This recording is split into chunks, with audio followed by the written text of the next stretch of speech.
Thank you very much. We very much appreciate the attention. Today's a big day in that we had a G7 and President Macron is a very special man in my book. We were together, we did it together, and I think a lot of progress has been made. We've had some very good talks with Russia.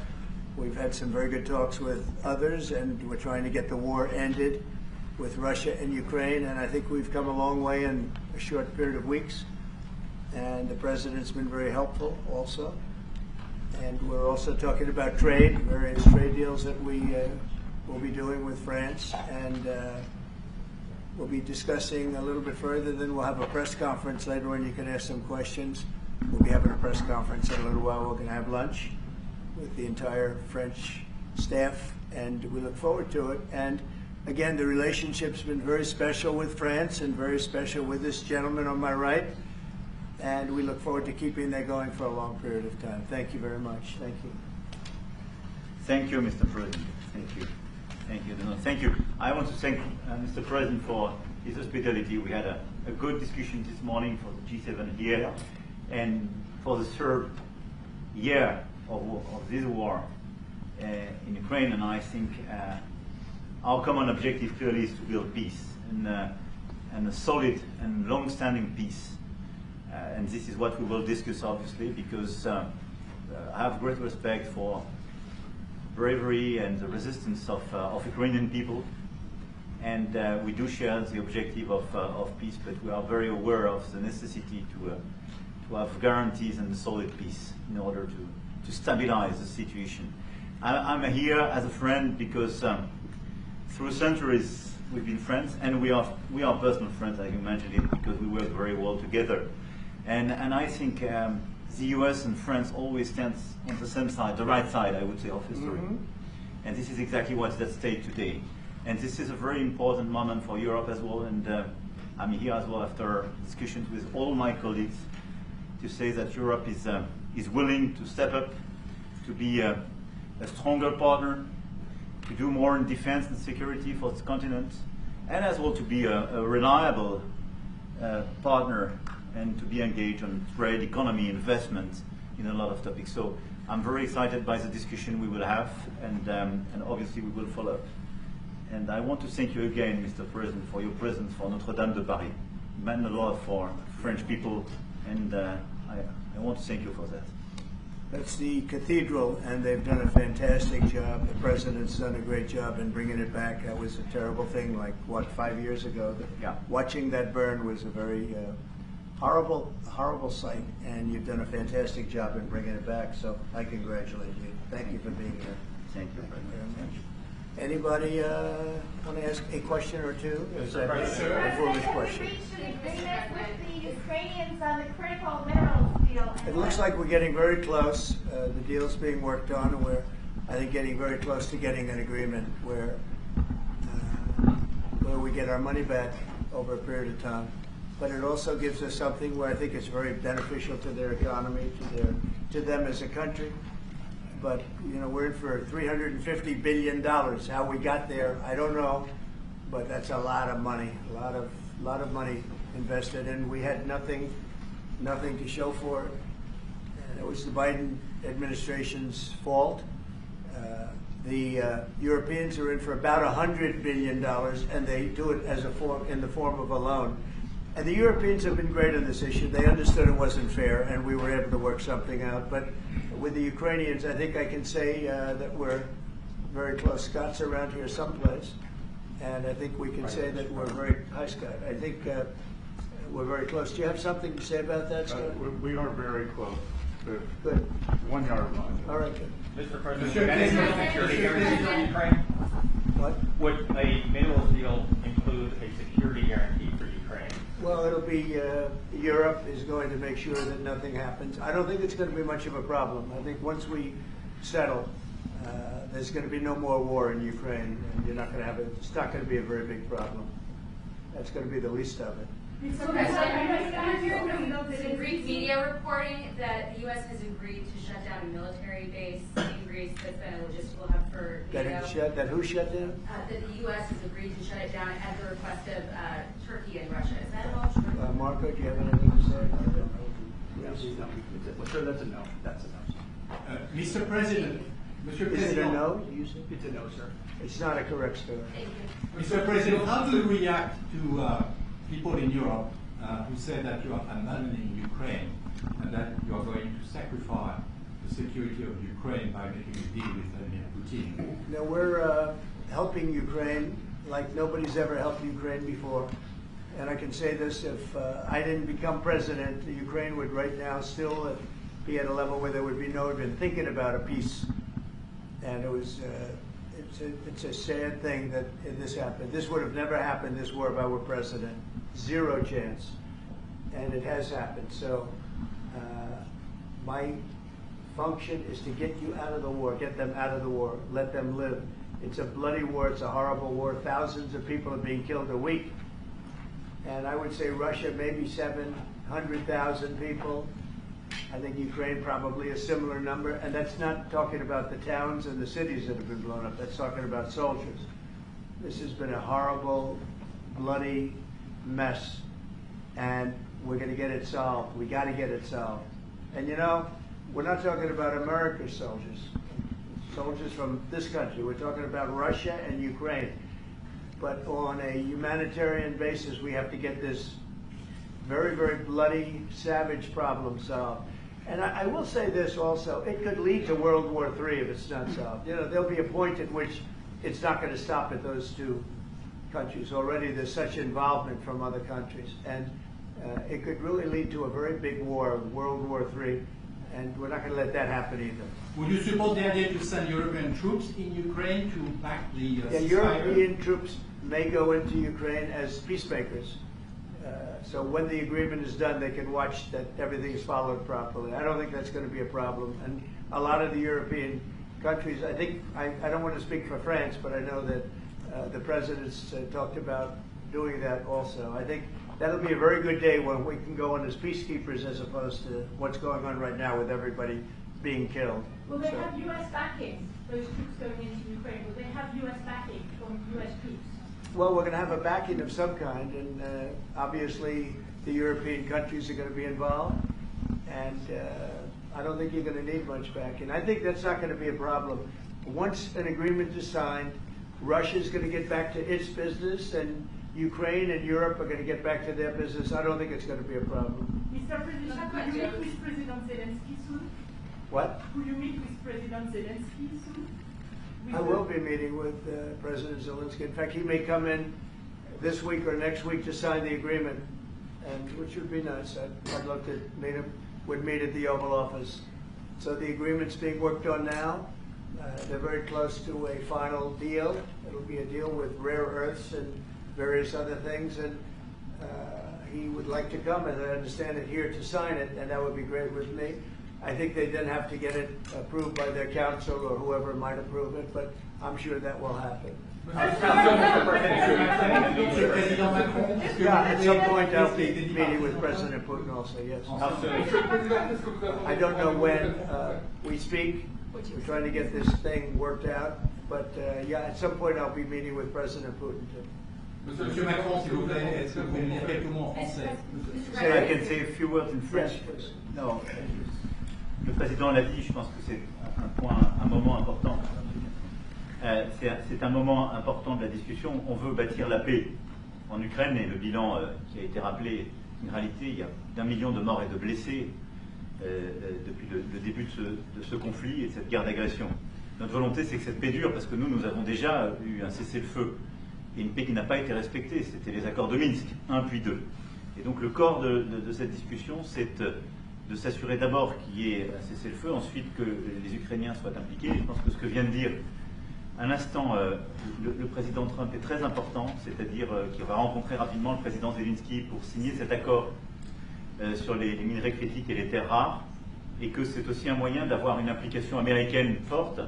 Les Européens sont prêts à prendre leur charge sous des formes diverses de soutien à l'armée ukrainienne, de présence y compris pour pour s'assurer que la paix soit durable.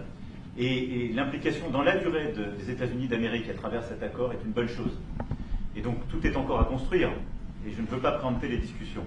Mais nous partageons le même objectif. Et ce qu'on a discuté ce matin, pendant 1 heure après la visioconférence ensemble, est-ce qu'on va continuer de travailler, et sont pour moi des bonnes avancées. Et l'annonce de... Est-ce que l'intégrité territoriale de l'Ukraine est encore un objectif We've already crédible? spoken about this just a moment ago.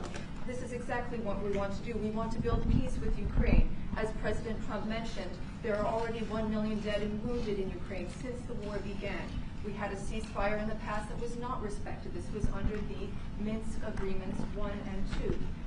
President Trump, as he said, will be meeting with President Zelensky to sign a deal on rare earths, and we are pleased to see this very strong American involvement. Europe, of course, also stands ready to support Ukraine in various ways, supporting its military.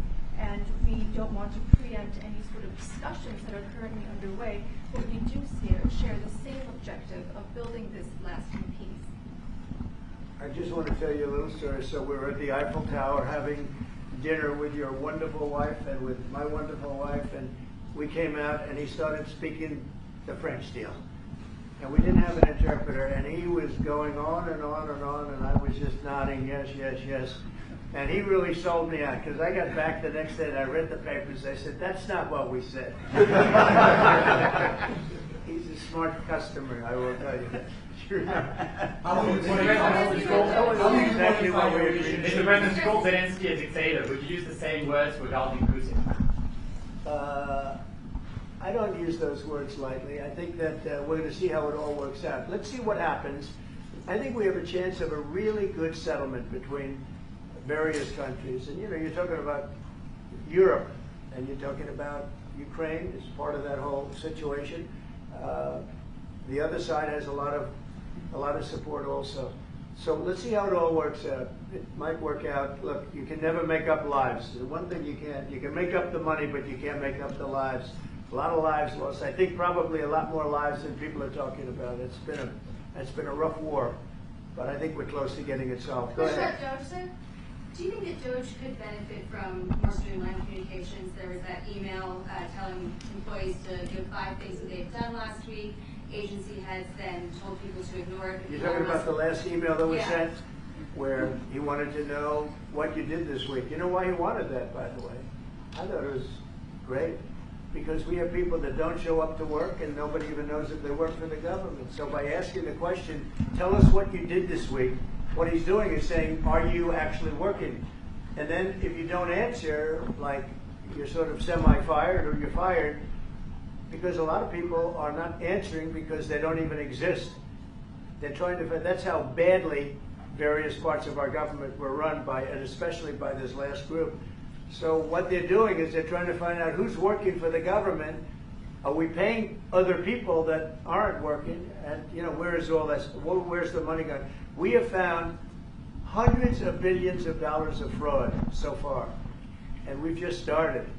We're actually going to Fort Knox to see if the gold is there, because maybe somebody stole the gold, tons of gold. So I think it was actually, there was a lot of genius in sending it. We're trying to find out if people are working. And so we're sending a letter to people, please tell us what you did last week. If people don't respond, it's very possible that there is no such person or they're not working. Some of the agency heads instructed their employees not to respond. They were waiting on further guidance. But Elon Musk's tweet said a failure to respond would be taken as a resignation. So there's been a disconnect in communications. Yeah. Are you concerned at all about Only, that? no. That was done in a friendly manner. Only things such as perhaps Marco at State Department, where they have very confidential things, or the FBI, where they're working on confidential things. And they don't mean that in any way combatively with Elon.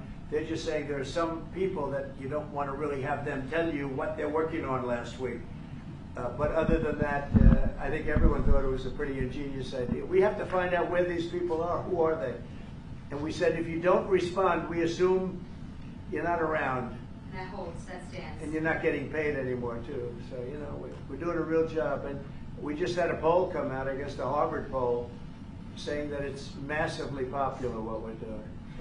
Mr. President, do you still believe in NATO, in the alliance between Europe and America in NATO? Are Are you going to go to the NATO summit in is June? very much involved in this. When I first got elected at the very beginning, first term, I got hundreds of billions of dollars put into NATO. NATO had no money because they hadn't paid for years. And I said, look, if you don't pay, and we're not going to be a part of NATO, we're not going to protect, we're not going to do what we're supposed to do. And we took in hundreds of billions of dollars into NATO. No, NATO is a good thing if it's done properly and if it's used properly. Mr. President, in these days you speak a lot about tariff in Canada, in Mexico, and in Europe. I want to know what is your idea about Italy, if you want to make the same thing. What? Can you talk up a little bit? In these days. No louder. Can you talk a little louder? You have a beautiful voice, but you're not. In these days you speak. Where are you from? Italy.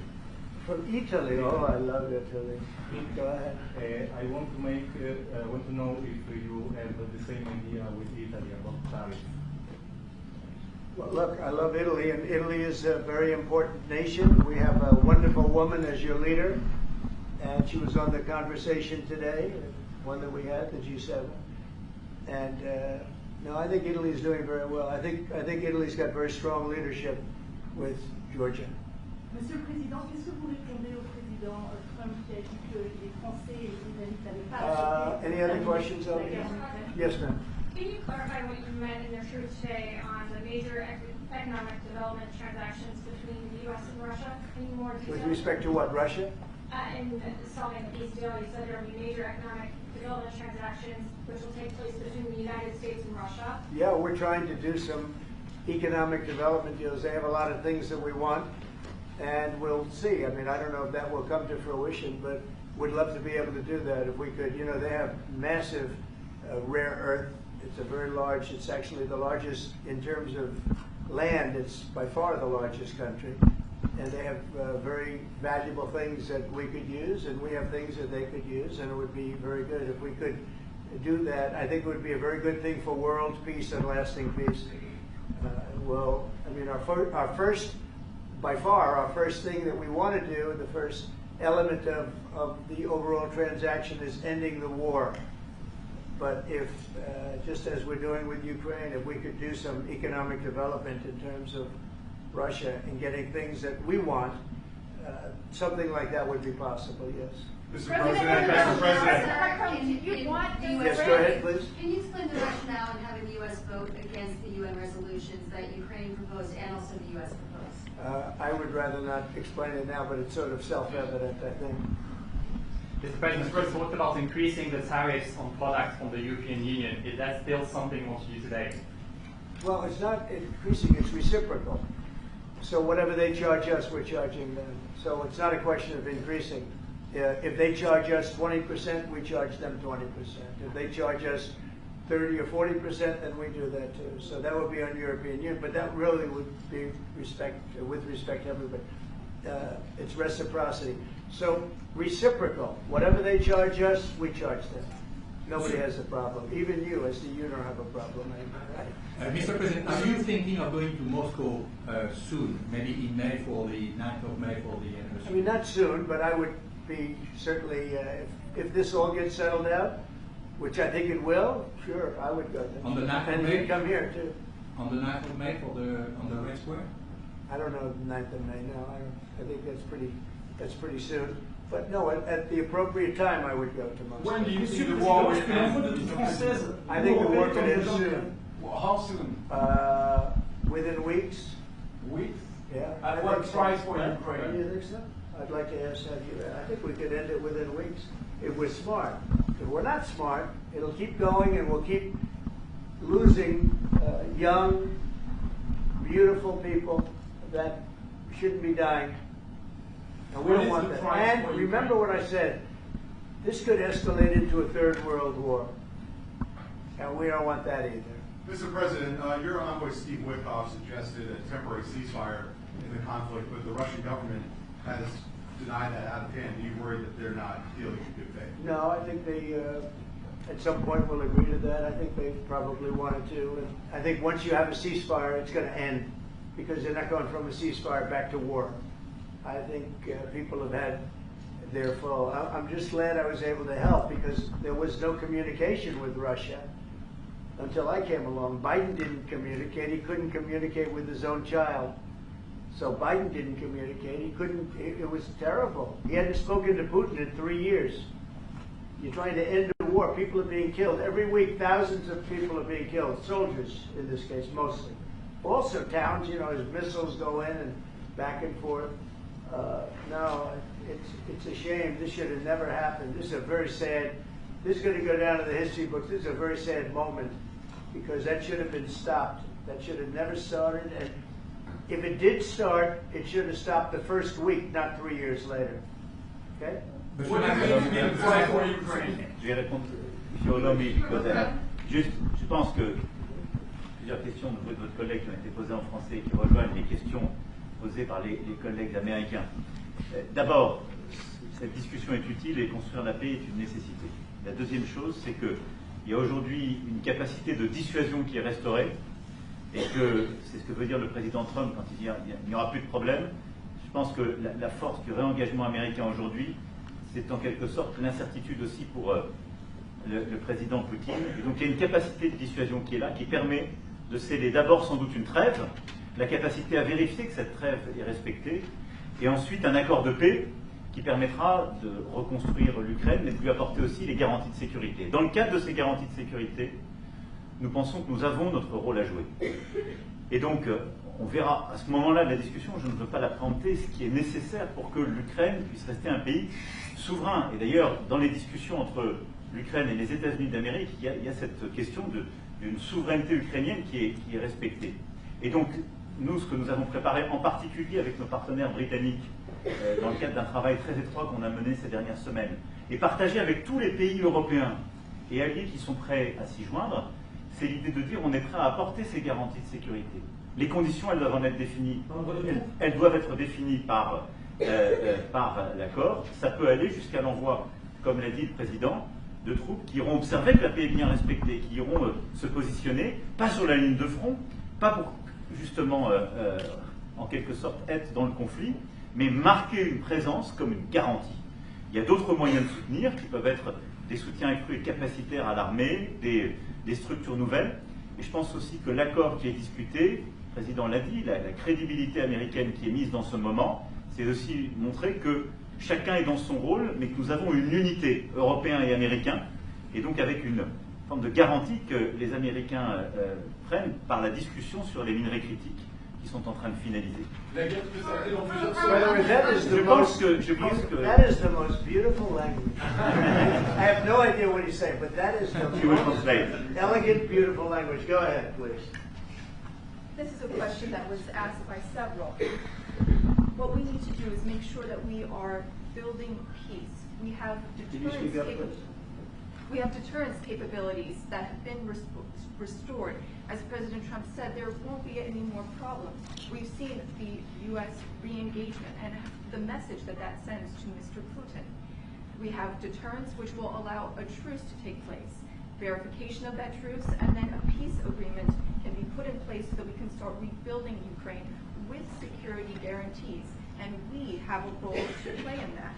Again, I'm not preempting any discussions, but we've spoken about Ukraine's sovereignty, and that has been a subject of discussion between the U.S. and Ukraine. We have also been working closely with our British partners this week. We've shared this information with other European countries, and we are ready and willing to provide those security guarantees, which could perhaps include troops, but they would be there to maintain peace. They would not be along the front lines. They would not be part of any conflict. They would be there to ensure that the peace is respected. Our assistance may include other capacity building, perhaps for the military. We see U.S. credibility here. We each have our role to play, but it will be done in a united fashion. Mr. President, do you think that Ukraine should give up a part of its territory? Well, we're going to see. It's a negotiation that's just starting, and they've been fighting, and there's been a lot of land that's been taken. So we'll have to see how that works out as part of the negotiation. I will say there was great unity in that room today, via Skype or whatever, but it was great, tremendous unity today in that room with the other countries. Ukraine wants It's those territories back. Can they take it back? What they lost in the past years?